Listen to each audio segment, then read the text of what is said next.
If I shit my pants, I shit my pants, and that's just something we're gonna have to deal with when we get there. Okay, so today I'm going to be filming a part 2 to a video I did, I think 2 weeks ago, where I reacted to my followers and my friends' like ghost encounter stories.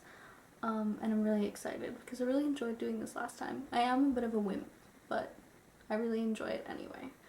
This might be significantly shorter than the last time I did this video, like part 1, because I don't think I have as many submissions, just because I wasn't going to do a part 2 so soon, but some people submitted things like right after I filmed part 1, so they just barely missed being in part 1, and so I just wanted to get those in as soon as possible, so I think I have like fewer submissions this time. I am once again going to end with another one of my own ghost encounters, so we'll get there at the end. Last time I did one in the beginning and the end, but this time I'm just going to end with mine. So let's get started. Okay. So this says, late one summer night, my sister and I were downstairs watching TV. We were always scared to go down there alone as kids, and honestly that never really changed as we grew up. The whole house felt off, but it just seemed so much more concentrated down there. Anyways, at one point I went to the bathroom across the hall, and when I came back in, I just got this sinking feeling. Then a few seconds later, we heard something. It was a gentle squeak followed by running water, like someone had just turned the faucet on. We looked at each other and froze. Eventually, I was able to check up. Nope, I can't read. Was able to get up and check on it. Sure enough, the faucet was on. Not just a trickle either, like I hadn't shut it off completely. It was on full blast and turned all the way to cold. The sink always ran cold, so we always kept it turned all the way to hot. So somehow it got turned back on and switched to cold. We're also both really into local history, so we know a lot about our hometown. I actually used to be a tour guide at the local museum, and I read just about every book that had ever been written about our town's history. My sister and I both came across something called Dead Man's Field, which was supposedly a mass grave located somewhere on the west side of the river and uphill, so it wouldn't be affected when the river floods. We never knew where it was, but a few weeks ago she was at the library and talked to one of the librarians who was able to confirm the location. Right under our neighborhood.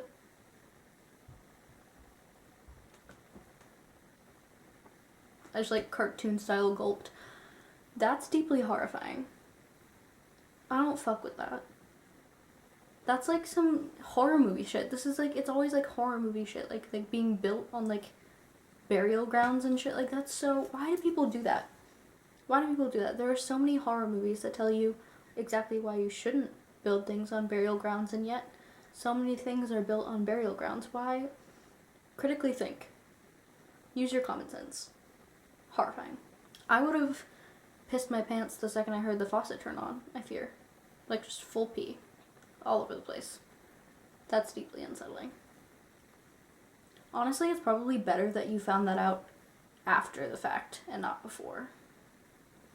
Oh, there's more to that one, sorry. It says, nobody knows for sure if it really existed, but our mom also works for the city, and we do know that our neighborhood was built in what used to be a clearing in the woods that were so thick in parts that the first white settlers couldn't even ride their horses through. Yikes. Okay, next one. So this one says, a skeleton head portrait made of dust on the wall above my bed keeps appearing no matter how much I wipe it away, plus handprints made of dust that are bigger than anyone who's ever been in my room. But also, paintings occasionally get slammed off my wall and my door just gets pushed open by nothing. What got me when I first noticed it is that the handprints are made of dust, not the absence of dust.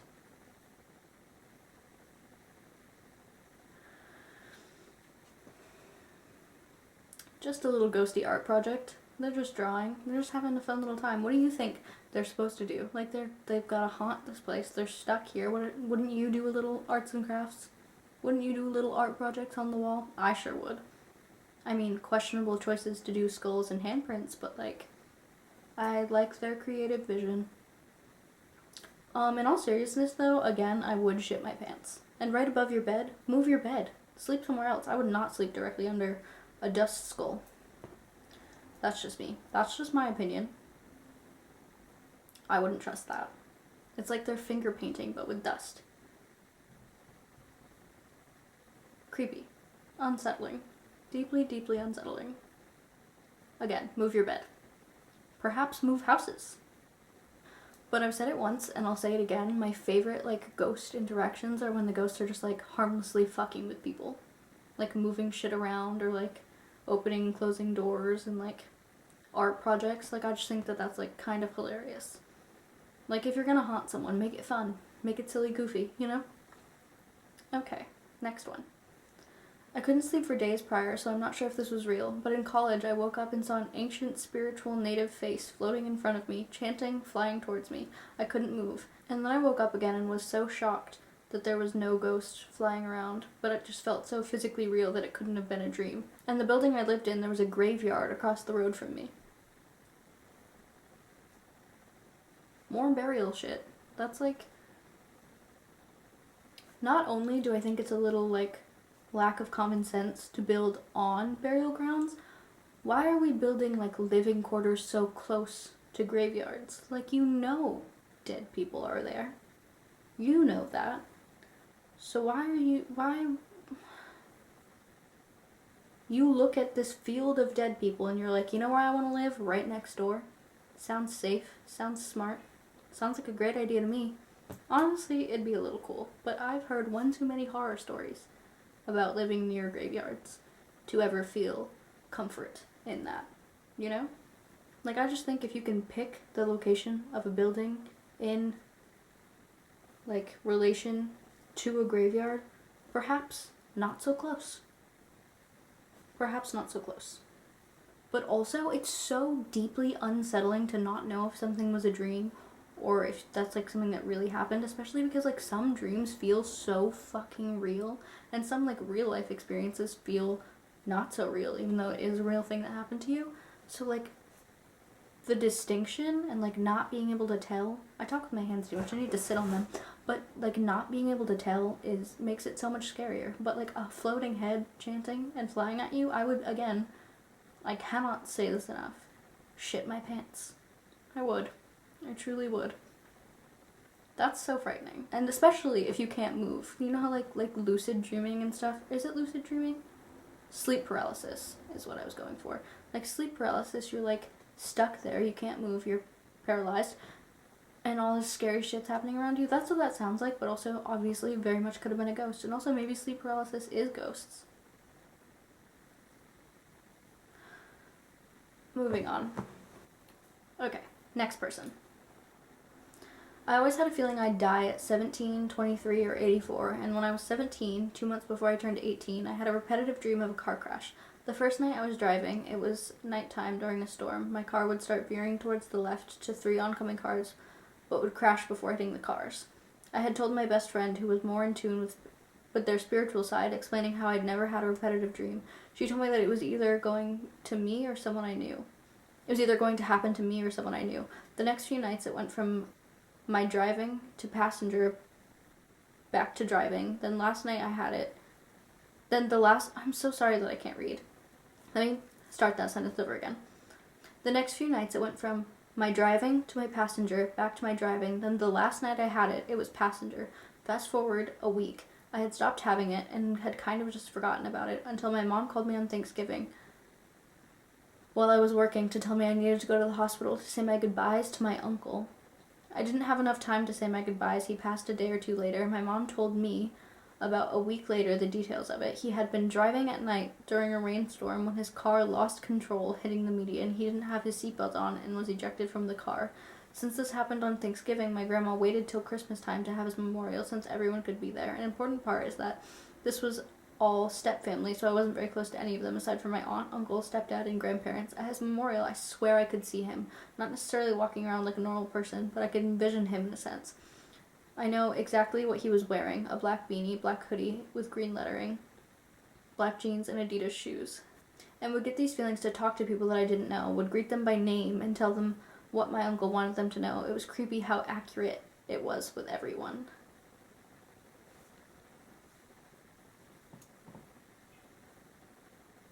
That's crazy. Dude, repetitive dreams, like, again, we're going back to the dream thing, but I feel like dreams mean so much. Like, in my opinion, dreams often mean so much, and, like, especially repetitive dreams, like, that's definitely, like, someone's trying to tell you some shit, and the fact that, like, oh, than him, like, communicating with you to communicate, like, through you to other people. Chills. Chills. I don't know if you can see it, but I have goosebumps. I don't have a lot to say because I'm just, like, speechless. Like, that's, like, crazy. Repetitive dreams scare the fuck out of me, especially when whatever happens in my dream, like, does sort of happen in real life. Like, cut the cameras. Cut the cameras. No. And, like, imagine being, like, one of the people that, like, he had you say something to and, like, hearing that when they hardly know you. Like, they must have been rattled. Like, I'm rattled, and I'm not even at all involved in this situation, so, like, that's spooky. Spooky scary. But kind of cool. Kind of very cool, because he got to, like, get those messages out through you. Like, that's nice. Okay, next person. One day when my husband and I were just dating, we were driving home after a midnight Taco Bell run with our roommate and friend in the back seat. My husband, then boyfriend, was driving, and I was in the passenger seat. Driving through a back road in the middle of nowhere, we saw this late middle-aged looking man in the middle of the road for a second, then he blipped to the side of the road. We were shocked, laughing like, whoa, did you see that? That's so odd. And then joking about ghost conspiracy theories the rest of the ride home. About a week later, I was reading the local news and saw that man was found dead in the woods right where we drove by. No foul play, the man just died in the woods around the time we saw a ghostly figure. That made me feel ill. No. No. I do not fuck with that. One of my biggest fears... Okay, I hate being in the car at night and looking out the window, especially driving on back roads, because, like, where I live, it's, like, mostly back roads, and my friends and I would always go for, like, late night rides through back roads, and I, like, hated looking out the window because I was so scared I was going to see, like, a ghost figure or, like, a person on the side of the road. That's, like, one of my biggest fears. I do not know why, but it scares the fuck out of me. Oh my god. I'm gonna throw up. That makes me... I would have shit my pants. Can we get a count on how many times in these videos I say I would have shit my pants? Because I'm sure it's a lot. Take a shot every time I say I'm gonna shit my pants. Don't do that. You'll die. Probably not, actually. I don't think... Not the point. That's so unsettling. Like, it had, like, his picture, and it was, like, the exact same guy. Because that's so frightening. So frightening. Also, how do you just die in the woods? Like, why were you in the woods? How do you die of natural causes in the woods? Confused. That seems suspicious to me. Like you were just out for a walk in the woods. I guess people do that, but, like, what is the likelihood of somebody dying of natural causes just in the woods? You know what I mean? That feels a little off. A little spooky scary. I would have thrown up. All over the place. To be completely honest with you, I would have freaked out the second we saw the guy. Like, the fact that you guys just continued to joke around and have silly little ghost jokes the rest of the car ride. I would not have been able to participate in that because I would have been vomiting in the backseat. I would not have dealt with that well. Circling back to, I am a wimp. And I talk with my hands too much. Okay, this is another one from the same person as the man on the road story.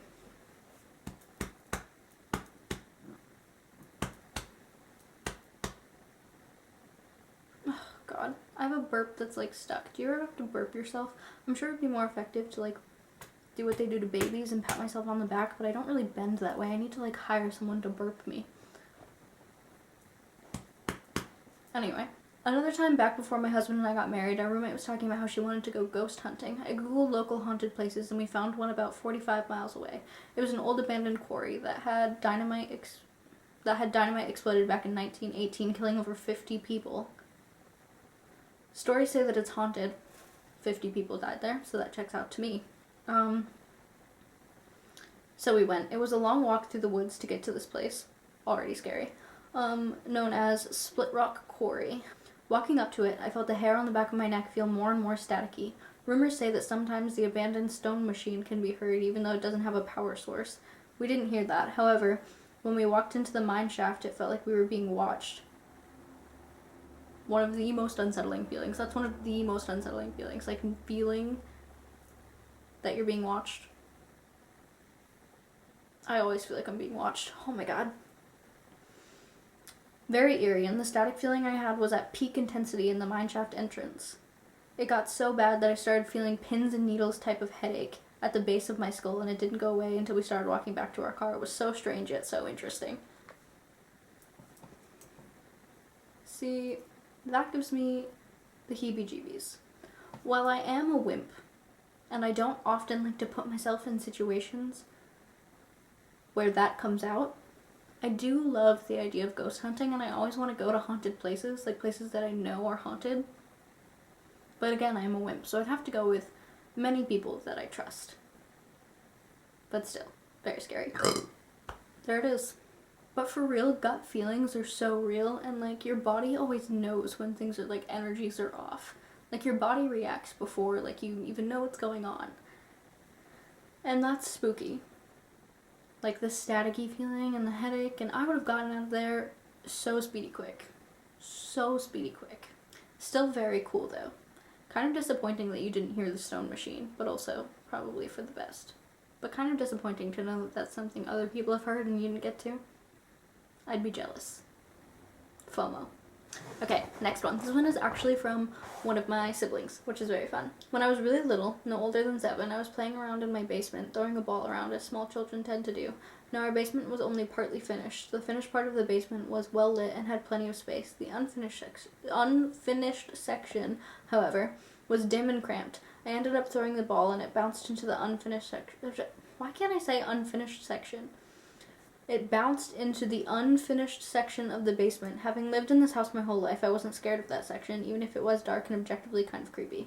So I decided I'd keep playing in there. But then, the ball rolled behind the boiler. When I went to pick up the ball, I felt something grab tight on my arm just as I... heebie-jeebies already. I didn't read this beforehand, so I'm scared. Okay. Composure. I felt something grab tight on my hand just as I had my hand on the ball. With that, I sprinted out of the area and up the stairs in panic. When I checked my arm, there was a large red handprint imprinted on my forearm, where I felt myself get grabbed. Safe to say, I avoided that part of the basement for quite a while after that. Absolutely fucking not. Absolutely fucking not. First of all, basements. Absolutely not. Basements are where all of the scary things happen. Basements are scary. Unfinished basements, the scariest of all. Absolutely not.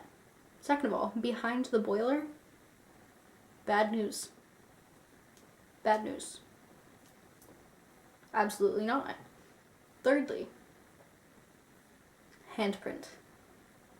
That's solid proof right there. That's evidence. That's how you know that you didn't imagine it, you know? Because you know when you're like a kid and you're in somewhere scary, you think scary things are happening, and maybe they're not. The handprint, evidence. Say it with me, folks. I would have shit my pants. I would have shit my pants. I would have, especially as a kid. Kids shit their pants for far less. I would have. I also certainly would never step foot in that basement ever again. Ever again. As a matter of fact, I would move house. Okay, the final one, I'm going to be kind of paraphrasing and saying from memory because my friend sent it to me in a voice message and I did not write it down because I was convinced I would remember it. So let's see how accurate that was. Okay, so basically the gist of it is my friend was like really young and him and his family lived in Michigan and weird things kept happening where like they would put their toys away and then they'd get yelled at by their parents in the morning because their toys were suddenly no longer put away. So obviously the parents just assumed they didn't put them away. And then another time, my friend and his cousin were like upstairs playing and they heard, and their mom and aunt were downstairs and they heard their aunt start yelling at what the aunt thought was the cousin because she could like hear them in the basement. Thought she heard them in the basement and so she was like yelling like what the fuck are you doing down there type shit, but the cousin was actually upstairs with my friend, so like obviously not who they were yelling at, but apparently there was like a little boy ghost like downstairs in the basement and they like saw him often. And then one time my friend locked the cousin downstairs to see if they would see anything, and they did. They saw a little boy in a wife beater. Horrifying. Horrifying.